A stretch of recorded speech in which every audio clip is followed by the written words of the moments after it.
The vehicle couldn't really be blamed, could it? The once proud '76 Chevrolet Caprice was now barely recognizable due to the rust that had eaten away at its edges, which were now barely concealed by the few chunks of crimson sun-bleached paint that remained. The old rust bucket had become dear to him. He had even given her the name Sandy, despite the fact that it was long beyond its prime. Nothing had gone wrong with the journey. He would have assured you that everything was fine, or at least not a major problem, had you questioned him an hour earlier. But now he found himself stuck in the midst of the marsh. Sandy had entirely failed. She moaned and wheezed as he turned the key. There was no start to the engine.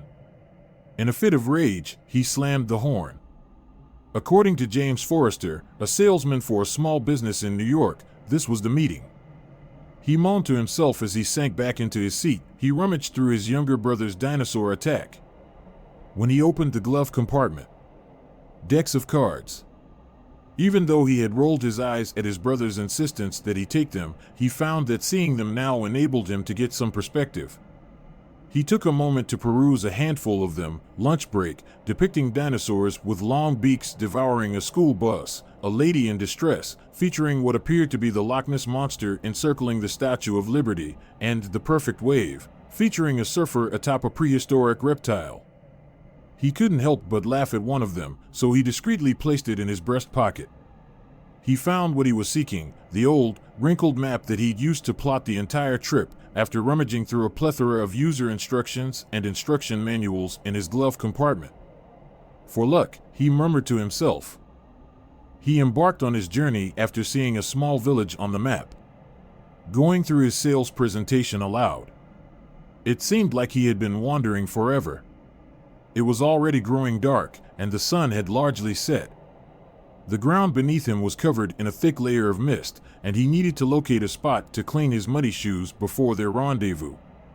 With sporadic glances into the marsh to check for any sign of life, he persisted in moving ahead. Everyone he went by seemed to be watching him with an eerie gaze. It was all a trick of the light, or rather, the absence of it. A soft orange light filtered through the alien trees, unkempt branches, and dangling vines just as James' knees were about to give out and all hope had long since faded. As it poured over them like thick honey, shadows bounced. He felt a surprising lightness in his legs, and his optimism was revived. As James persisted along, the ancient wooden cabin that was sagging ever so slightly became the object of the light. A man was reading on a little, weathered porch built of dark, presumably decaying wood in front of the main body of the cottage. A gaslight rested clumsily on a splintered card table. "Hey!" James shouted at him. The man slouched over to face him, the lantern casting a partial light on his face. His features became more distinct as James approached. The man was elderly, with a receding hairline and long silver hair that reflected the warm light from behind him, creating a halo effect on his head. "Who the fuck are you? What the gist?" "I am James Forrester, and my name is James. I was driving through when my automobile suddenly stopped working a little distance from town.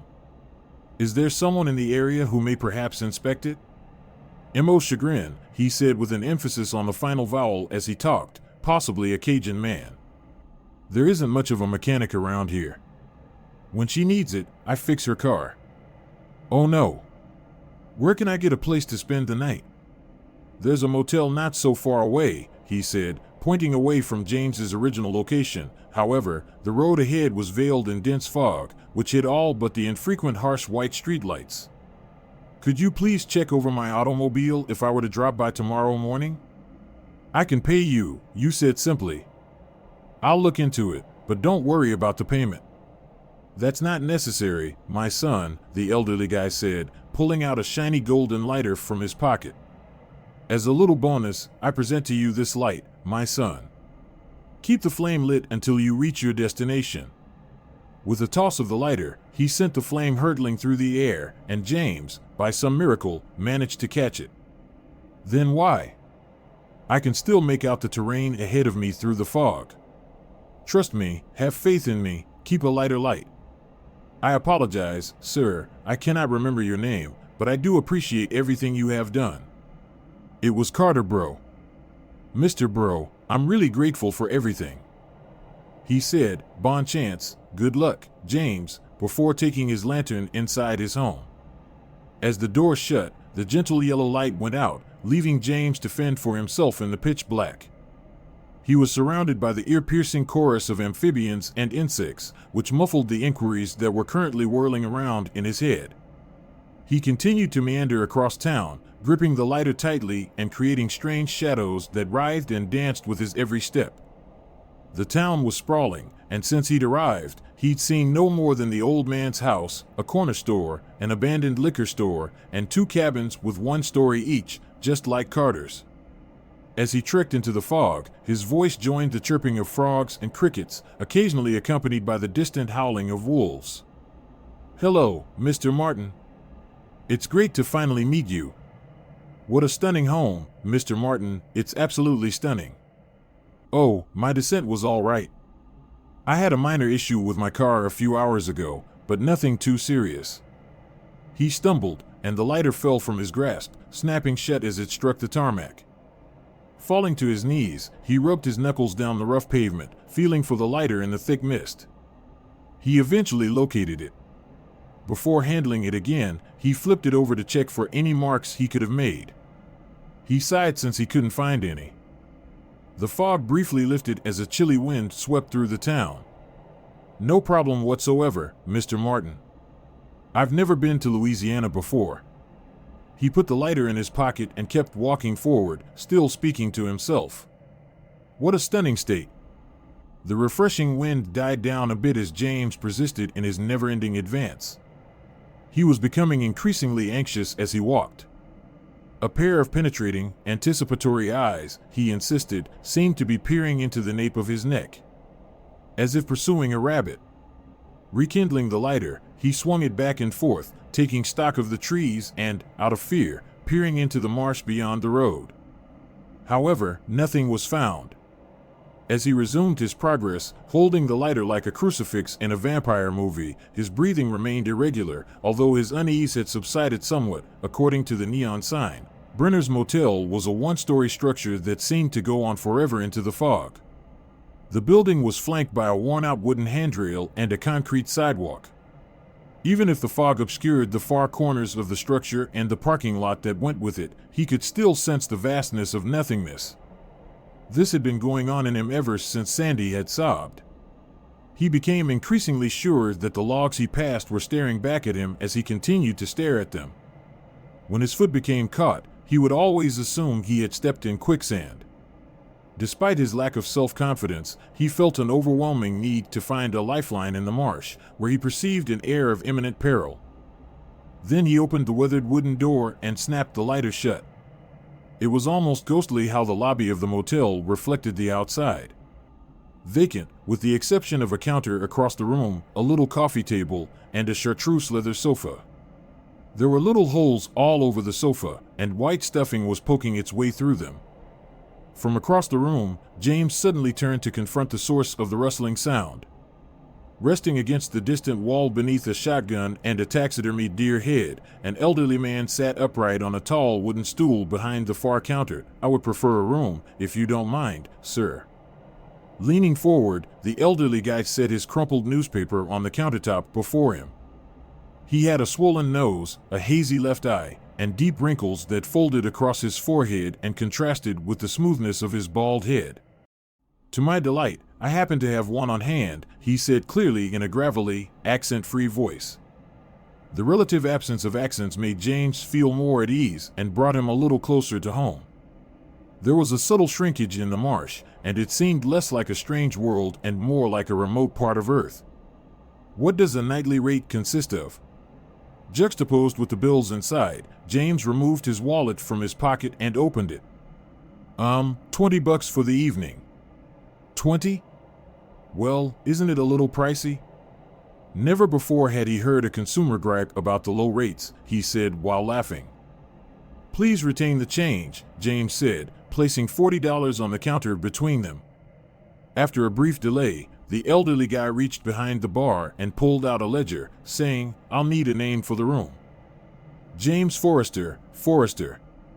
"We do not provide room service, so please leave your door locked," he said, sliding a tiny, corroded key across the counter. "Kids around here are always making jokes, so don't be surprised if someone knocks on your door." "Hey there, I'm George Brenner. If you need anything, all you have to do is dial 1 on the room phone. To make a long-distance call, dial 2, followed by the number you wish to reach." James took the key from its chain and said, "Got it." A flat piece of white plastic was fastened to the key.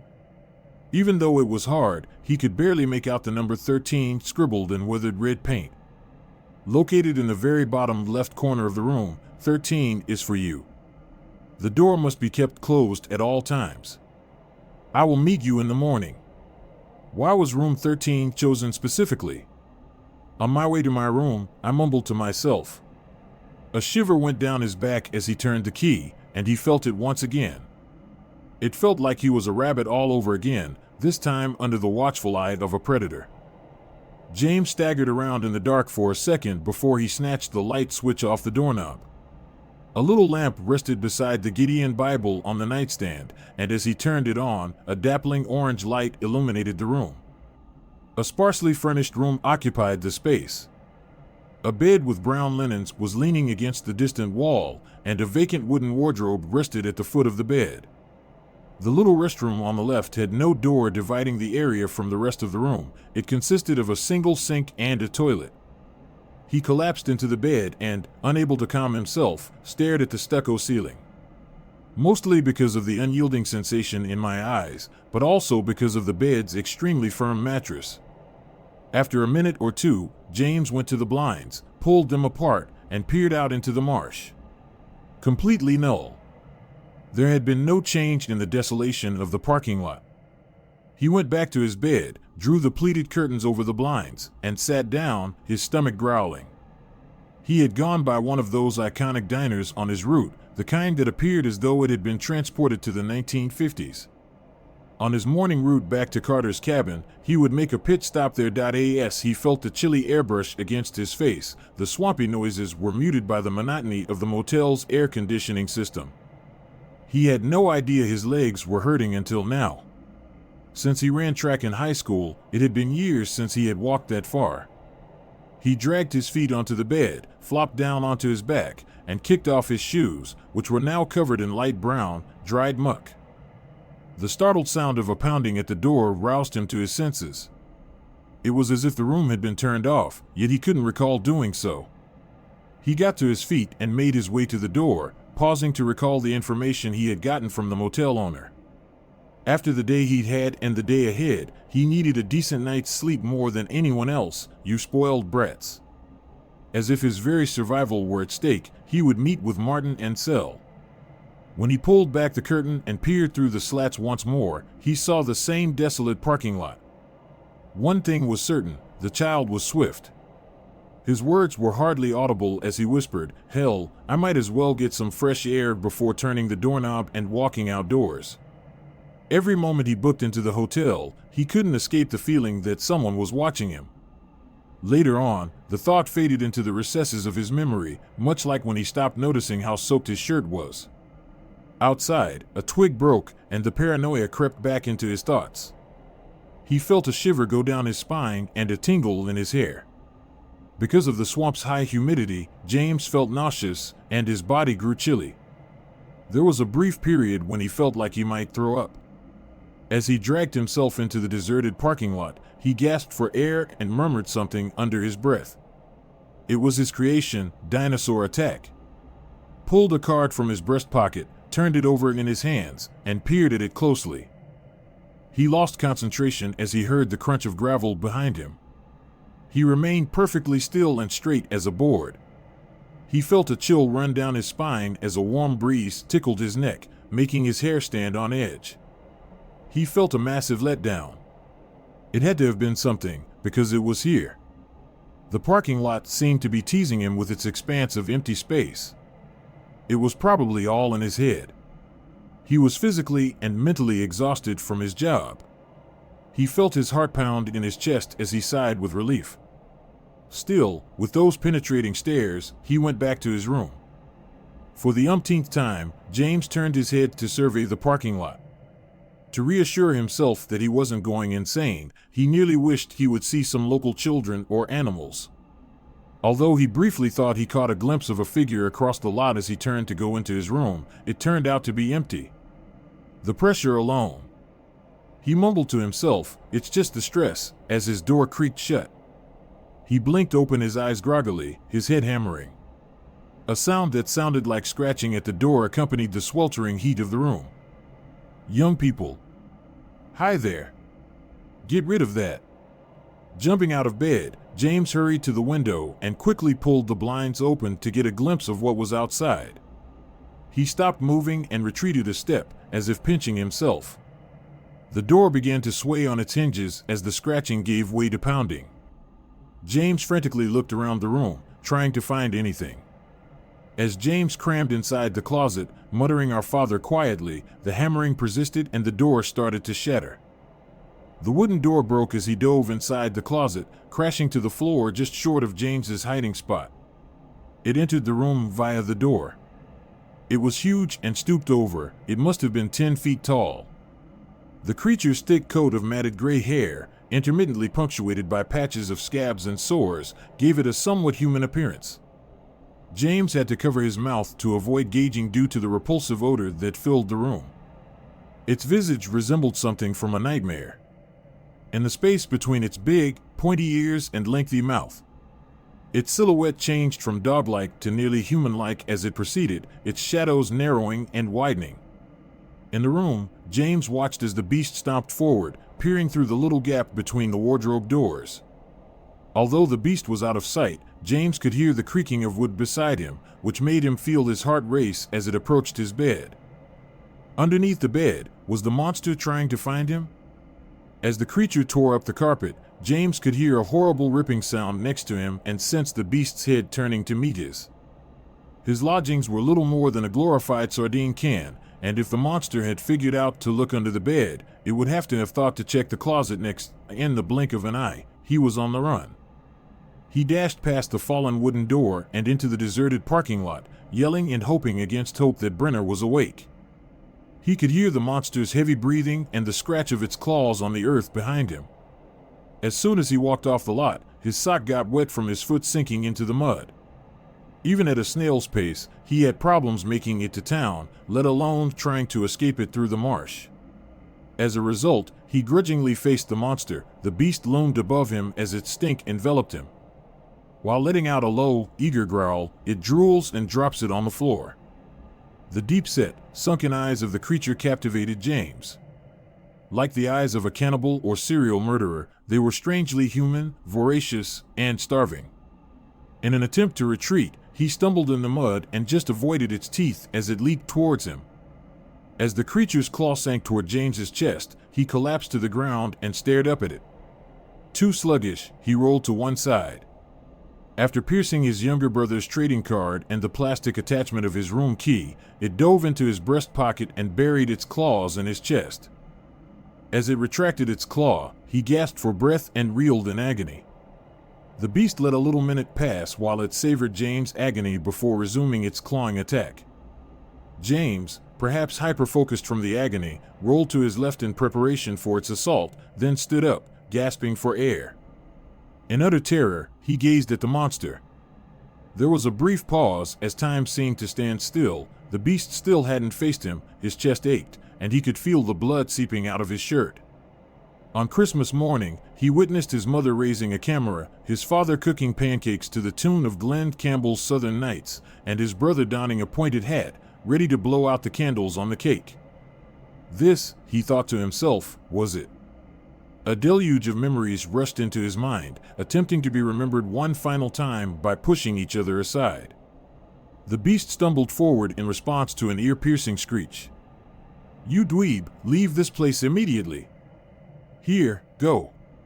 From across the lot, James could make out a figure rushing towards them. The beast lurched forward once more as another boom sounded.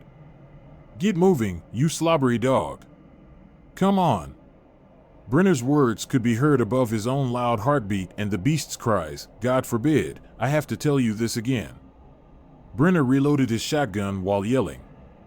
Brenner remained steadfast, squinting his good eye over the top of the shotgun and firing once more as the beast faced him while letting out a spine-tingling howl.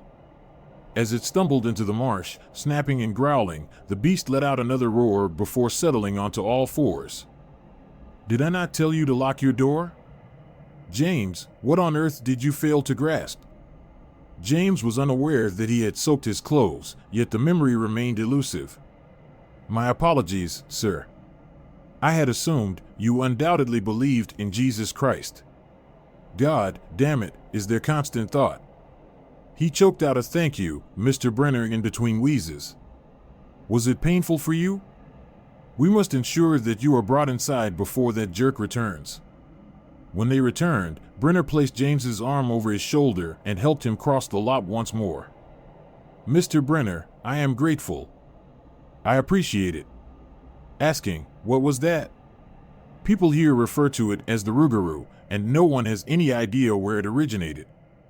Sightings began a few months after animals, including dogs, cats, and poultry, began going missing. Now, more than ever, nobody should venture out after dark. "I have a first aid kit in the lobby. We can treat you there." Was that the purpose of the lighter? The one with half the flame? Brenner was presented with the lighter by James, who had retrieved it from his pocket. "Absolutely," he said after lighting it and closely watching the flame. "Who is the rightful owner of this item?" "Carter on the outskirts of town." "That Carter, that good man, comes from a respectable family," Brenner said as he led James to the worn-out couch in the foyer. "Please remove your shirt and apply pressure to your chest. This will help with the bleeding and keep it off my sofa." James took a seat while Brenner roared across the room, returning the shotgun to its hangers next to the deer and asking, "Have you noticed the smell of this lighter? That aroma? The fluid being burned by this lighter is unique. You can tell it's not quite right since the color is odd and it smells funny. An emerald. How about wolfsbane?" With his red first aid box in hand, Brenner made another circuit of the room and settled down on the sofa beside James. The lighter was returned to him by Brenner, who then started to bandage his wound with gauze. "The mangy son of a bitch can't stand the shit," she said. As soon as James opened the lighter, he could smell it. The smoke did, in fact, conceal a subtle, ominous aroma. "What do you think?" "I'll bet you let it go out." "Yes, I dropped it," James said after some consideration. "You have your goddamn problem, then.